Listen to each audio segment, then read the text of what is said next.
जब बिहार में समाज और सियासत में दोनों में भारी उथल पुथल चल रही थी। जमींदारी प्रथा तो कानूनी तौर पर खत्म हो गई थी, लेकिन जमीन पर दबदबा अब भी अगड़ी जातियों का था। और दूसरी तरफ पिछड़ी और दलित जातियां अपने हक को लेकर एक नई चेतना जगा रही थी। इसी माहौल में एक नेता उभरा, लालू प्रसाद यादव, जो सामाजिक न्याय का नारा देकर सत्ता में आए। उनकी राजनीति ने पिछड़े और दलित वर्गों को एक नई आवाज और नया आत्मविश्वास दिया।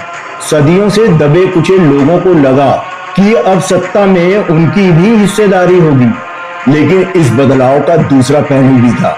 अगड़ी जातियां, खासकर भूमिहारों और राजपूतों को महसूस होने लगा कि उनकी राजनीति और सामाजिक पकड़ कमजोर पड़ रही है।